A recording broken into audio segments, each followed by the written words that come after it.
नमस्कार माझ्या गोड ताईंनो, कशा आहात? सगळ्या मजेतच असाल आणि मजेतच राहा. मी सरिता आणि खूप मनापासून स्वागत करते तुम्हाला सगळ्यांचं पुन्हा एकदा आपल्या एका नवीन व्हिडिओमध्ये.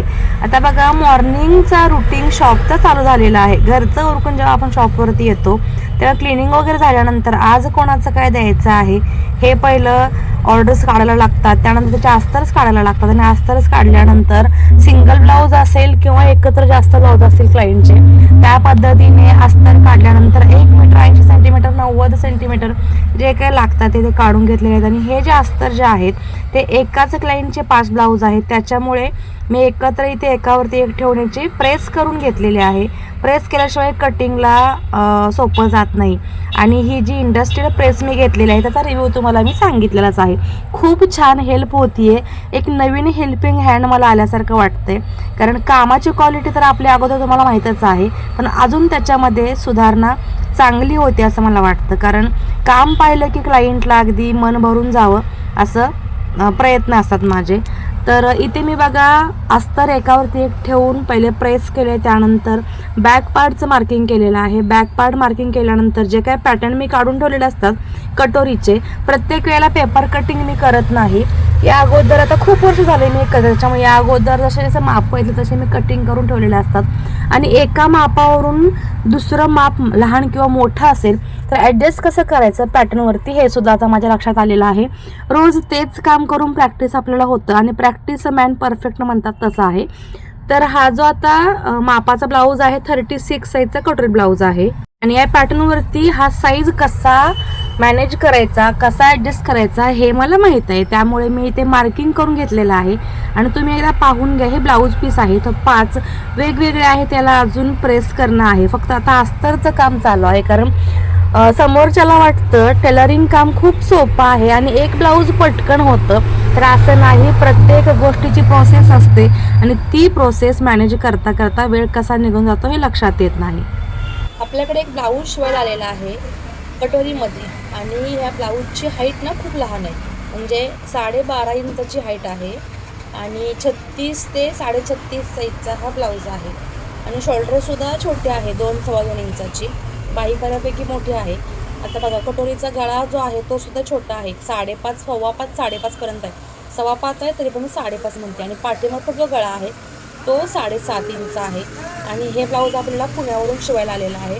ह्यांच्या फ्रेंड आहे की नणंद भाऊजे काय नातं आहे माहीत नाही मला नेमकं, पण त्यांनी त्यांचे ब्लाऊज, त्या काका आपले ब्लाऊज होतं पण त्यांची ब्लाऊज पाहून त्यांना ती ब्लाऊज आवडली, म्हणून त्यांनी आपल्याकडे 5 ब्लाऊज आपल्याकडे शिवायला दिलेले आहेत. त्यांनी एका 5 ब्लाऊज आहे ती.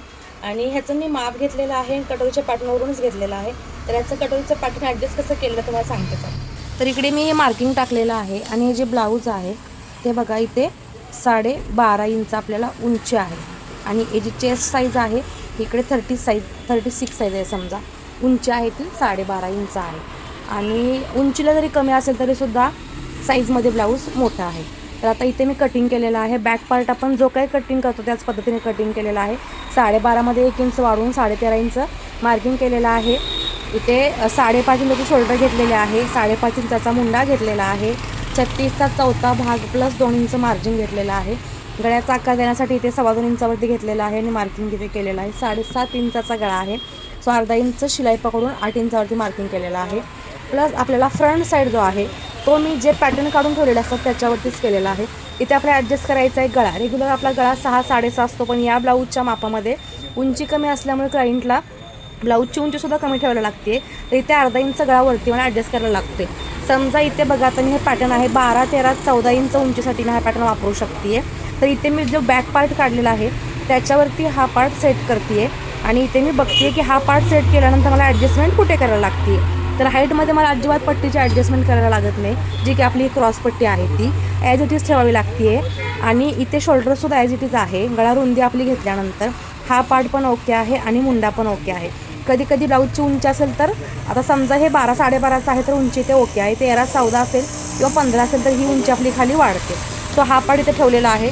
त्याच पद्धतीने इथे कटिंग केलेलं आहे, म्हणजे मार्किंग केलेलं आहे. इकडे प्रॉपर इथे हे ड्राफ्टिंग केलेलं आहे, फक्त अर्धा इंच वाढवलेलं आहे. क्रॉसपट्टीची शिलाई होईल त्यासाठी. त्यानंतर आपल्याला ही कटोरी आहे ती सुद्धा इथे ॲडजस्ट करून ठेवायची आहे. 17, 18 आणि 19 म्हणजे हे मी ॲडजस्टमेंट करते, आता सवय झालेली आहे त्यामुळे. आता ही कटोरी आपली अशी बसती आहे, तर याच्यामध्ये गळा 6.5 न घेता 5.5 आहे. तर इथे मी 1 इंच, इथून इथे 1 इंच ते पाऊण इंच गळा वरती केलेला आहे आणि शिलाईसाठीचं मार्जिन सोडून आपल्याला ही कटोरी मार्किंग करायची आहे. त्यानंतर प्लस आपलं हे क्रॉसपट्टी जी आहे 3.5 बाय 2.5 इंचाची घेतलेली आहे. शिवून इकडे 1.5 इंच, इकडे 1.5 इंच कमी झालं की अर्धा इंच मायनस होईल, म्हणजे 2.5च्या ठिकाणी 2 इंच राहील, 3.5च्या ठिकाणी 3 इंच राहील.